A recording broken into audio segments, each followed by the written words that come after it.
Hello दोस्तों, मेरा नाम रोहित और स्वागत है आपके अपने यूट्यूब चैनल बिजनेस सेंटर में। तो आज हम विनोबा भावे यूनिवर्सिटी कोर 13 का पॉलिटिकल साइंस का एमसीक्यू क्वेश्चन लेकर के आ रहे हैं, ठीक है। और ये जो हमारा है वो आप सभी को पता है कि कल यानी 15 तारीख को आप सभी को एग्जाम है, ठीक है ना। तो उसी को देख करके आप सभी के लिए एमसीक्यू क्वेश्चन को लिया गया और इसमें टोटल 3 सेट है, यानी 10 10 10 करके 3 सेट 30 को है टोटल। और 30 का जो मैंने लिया वो प्रीवियस ईयर पेपर का, यानी कि पिछले साल जो पूछा गया वो सभी का है, ठीक है। यानी 3 साल का मैंने लिया है। तो उम्मीद है कि इन्हीं सभी में से आएगा आपके एग्जाम में क्वेश्चन। और अगर इनमें से नहीं भी आता ना, फिर भी अगर आप इतने आंसर को पढ़ के चले जाते हो ना, तो कहीं ना कहीं अगर वो क्वेश्चन कहीं से भी पूछता है ना, तो ये क्वेश्चन पढ़ने के बाद आपके माइंड में इतना आइडिया आ जाएगा कि आप उस भी क्वेश्चन को आराम से कर सकते हो। एमसीक्यू क्वेश्चन मिलने का चांसेस बहुत कम रहता है, लेकिन अगर आप लोग इतना पढ़ के जाओगे तो कहीं ना कहीं आप लोगों को डेफिनेटली हेल्प जरूर मिलेगा एमसीक्यू क्वेश्चन में, ठीक है।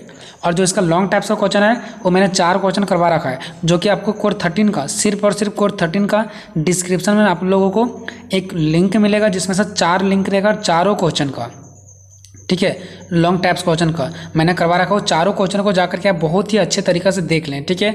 और इसके अलावा और भी मैं कोर 13 का कुछ क्वेश्चन बताऊंगा आपको, ठीक है। 1 या 2 क्वेश्चन और दूंगा कोर 13 का, तो आपको हमसे जुड़े रहना है, ठीक है। कल आप लोगों को 10 बजे तक मैं आप लोगों के साथ रहूँगा, ठीक है। कल 10 बजे तक जितना भी हो पाएगा हम कोर 13 का आप लोगों को देता रहूँगा, ठीक है ना। तो आप लोगों को हमसे जुड़ जाना है, टेलीग्राम से भी और यूट्यूब से भी। चैनल को सब्सक्राइब करके बेल आइकन घंटी को दबा लो, ताकि मैं कुछ भी वीडियो डालता हूँ आपको इन्फॉर्मेशन मिलता रहे, ठीक है ना। मतलब एग्जाम का टाइम है ना, तो आपको क्या करना है, हमसे कनेक्टेड रहना है, ठीक है। कोई भी वीडियो डालता हूँ तो आपको तुरंत देख लेना है। इसके बाद मैं एक वीडियो डालूंगा कि एग्जाम में क्वेश्चन कैसे लिखा जाता है, कितना पेज में लिखा जाता है, पेज का एक साइड लिखा जाता है कि दोनों साइड लिखा जाता है, इस पर भी मैं वीडियो बनाने वाला हूँ, ठीक है। तो आपको बहुत ज़्यादा हेल्पफुल होगा। और यहाँ पे जो 30 क्वेश्चन आपको दिखेगा ना, ये 30 क्वेश्चन का मैं आंसर अभी नहीं बताने वाला हूँ, क्योंकि आंसर इसके अलावा अगर मुझे गूगल से भी ढूंढना पड़ेगा, ठीक है। क्योंकि सारा आंसर मेरे को भी आता नहीं है, ठीक है। जो मैं स्पष्ट बता रहा हूँ आपको, सारा आंसर मेरे को भी आता नहीं है। तो मैं ये नहीं चाहता कि 2 को आंसर दूंगा 4 को नहीं दूंगा, ऐसे करके नहीं, बिल्कुल सीरियल है। तो अभी मैंने आपको क्वेश्चन दे दिया, उसके बाद जैसे ही मेरे को तुरंत टाइम मिलता है और मैं गूगल से सर्च करके आप सभी को आंसर प्रोवाइड करवा दूंगा। ये काम हम अभी से लेकर के रात तक या तो सुबह से पहले पहले मैं क्या करूँगा कर दूंगा, ठीक है। यानी सुबह तक चांसेस रखो। तब तक आप लोग क्या करें, एक बार क्वेश्चन पढ़ लें और इस क्वेश्चन को आप लोग नोटबुक में हो सके तो राइट भी कर लें। इसलिए क्योंकि हो सकता है, मैं आपको इसलिए लिखने नहीं बोल रहा हूँ कि आप लोगों को याद करना है। याद करने के लिए हम पीडीएफ भी सेंड कर देंगे तो भी याद कर लोगे, लेकिन आपको लिखने से प्रैक्टिस भी बढ़ेगा और क्वेश्चन ज़्यादा देर तक याद भी रहेगा, ठीक है। तो ये क्वेश्चन जितने भी सारे क्वेश्चन है सभी का आंसर मैं प्रोवाइड करवाऊंगा इसके बाद, ठीक है। जब भी मेरे को मौका मिलता है कल सुबह से लेकर के अभी तक, तब मैं प्रोवाइड करवा दूंगा सारा का आंसर एक जगह, ठीक है। तब तक आप लोग क्वेश्चन देख लें। राजनीतिक विज्ञान के आरंभ और अंत राज्य के साथ होता है, यह कथन किसका है, ठीक है। यहाँ पे 4 ऑप्शन दिया गया है, लिकोंग का, उसके बाद लोवेल का, गवर्नर का, सिले का। दूसरा है राजनीतिक संभावना की कला, यह कथन किसका है, रॉबर्ट या तो फिर मैक्स वेबर का, या तो फिर लिप्सन मिलर का। तीसरा है कि बहुलवाद सिद्धांत का प्रतिपादन किया है हॉब्स या हीगल या ऑस्टिन या लॉस्की। उसके बाद नेक्स्ट चौथा नंबर, आधुनिक राजनीतिक विचारक कौन है, अरस्तु या रॉबर्ट टॉल या प्लेटो या लॉर्ड ब्राइस। अगर आप लोग गूगल से ढूंढ पाते हो तो ठीक है, आप लोग ढूंढ सकते हो, बट मैं अभी से लेकर के कल सुबह तक मैं आपको आंसर प्रोवाइड करवा दूंगा इसका, ठीक है। तब तक आप लोग लॉन्ग टाइप्स का क्वेश्चन याद कर लो, ठीक है, और उसको समझ लो। बस ये तुरंत अगर इसको आप चलते चलते भी एग्जाम में याद करोगे ना, तो भी आपको हो जाएगा। ऑप्शन दिया रहेगा, बस एक बार पढ़ लेना आपको। आधुनिक राजनीतिक शास्त्र का पिता किससे कहा जाता है, अरस्तु, लॉक, मैकियावेली या प्लेटो को। छठा, इच्छा शक्ति नहीं राज्य का आधार है, या किसने कहा, प्लेटो या हीगल या ग्रीन या रूसो ने, ठीक है। तो देख रहे सब नाम जो हो रहा है ना, वो सभी का सभी नाम रिपीट हो रहा है। तो अगर ये क्वेश्चन नहीं भी आएगा ना, तो दूसरा टाइप का क्वेश्चन भी आएगा ना, तो भी आपसे शायद हो जाएगा, ठीक है। रिपब्लिक ग्रंथ किसने लिखा था, गवर्नर ने लिखा था, या हॉब्स या प्लेटो या अरस्तु। 8 नंबर, प्रजातंत्र के लिए क्या आवश्यक नहीं है, शिक्षा, जनमत, न्यायपालिका, भ्रष्टाचार। 9 number, liberty in modern state किसने लिखा था, Lasswell, Laski, Herbert Spencer, mills.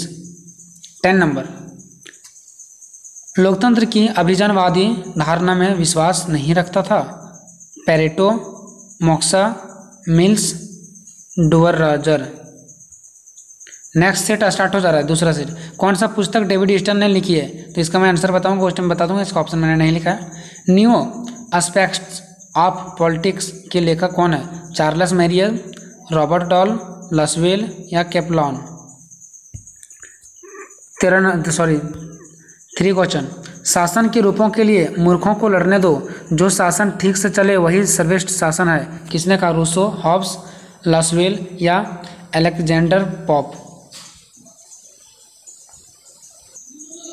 Next question number 4, किस विश्वविद्यालय के अंतर्गत व्यवहारवादी क्रांति विकसित हुई?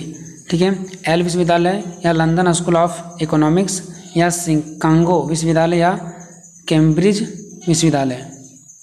पांचवा, राजनीतिक सिद्धांत के हर्ष का अर्थ है, हर्ष मतलब पतन, तो आदर्शवादी राजनीतिक सिद्धांत का पतन। इसका आंसर मैंने यहीं पे लिख दिया क्योंकि ऑप्शन बहुत लंबा लंबा था, तो मैंने वही लिखा जो इसका आंसर है डायरेक्ट। ठीक है, राजनीतिक विज्ञान की शक्ति के निर्धारण और सहभागिता का अध्ययन है। किसने कहा? तो रॉबर्ट डॉल, डेविड स्टर्न या लॉसवेल और कैम्पलॉन या फिर रूसो। इसने कौन सा कहा? इसका आंसर मैं प्रोवाइड करवा दूंगा आप लोगों को, लिख करके एक पेज में दे दूंगा आपको। ठीक है, 7वां नंबर, राजनीतिक सिद्धांत के पुनरुत्थान का अर्थ है। इसमें 4 ऑप्शन दिया गया, आप लोग घबराए नहीं। वैज्ञानिक पद्धति या फिर राजनीतिक व्यवहार का अध्ययन या राजनीतिक सिद्धांत का अध्ययन या शक्ति का अध्ययन। 8वां नंबर, नागरिकता का स्वायत्ततावादी सिद्धांत का मुख्य प्रवक्ता कौन है? हॉब्स, लॉ या लॉस्क या प्लेटो या रॉबर्ट नॉजिक। 9 नंबर में अल्पतंत्र का लौह नियम का संबंध है रॉबर्ट डॉल से या लिपसेट से या राइट मिल से या कार्ल पॉपर से। सेट नंबर 2 आपको मात्र 9 क्वेश्चन था। ठीक है, फिर सेट नंबर 3 है, व्यवहारवाद के संस्थापक कौन है? वाटसन, फ्राइड, इवान पावलोव या कोई नहीं। फिर दूसरा, आधुनिक राजनीतिक विचारधारा कौन है?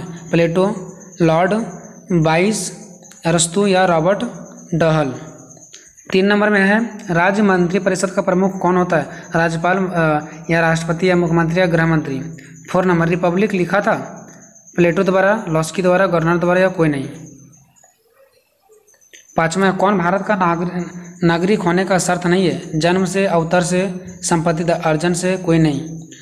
नेक्स्ट 6 नंबर, आधुनिक राजनीतिक शास्त्र का जनक है? लॉस्क, प्लेटो या अरस्तु या मैकियावेली।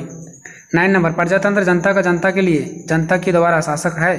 किसने कहा? गांधी जी, लिंकन या गिटेल या नेहरू जी ने। 8वां नंबर, किसने कहा राजनीतिक संभावना एक कला है? लिप्सन, मिलर, रॉबर्ट या कोई नहीं। 9 नंबर, किस देश में सबसे स्थिर प्रजातंत्र है?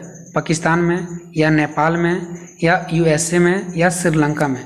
ठीक है, आपको घबराना नहीं है, मैं आप सभी को आंसर प्रोवाइड करवाऊंगा। ठीक है, आप लोग अगर आपके पास टाइम है और आप लोग अपना राइटिंग को अच्छे से बैठाना चाहते हैं तो आप लोगों को क्या करना है, इसको लिख लेना है। राइटिंग अच्छे बैठेगा, उसके बाद मैं एक वीडियो बनाऊंगा कि आपको कैसे लिखा जाता है, कितने पेज में लिखा जाता है, कैसे मेंटेन किया जाता है वहाँ पर कॉपी में, हम सब कुछ आपको बताएंगे। ठीक है, चलते क्वेश्चन नंबर 10 क्या? बहुरवादी सिद्धांत दिया गया था किसके द्वारा?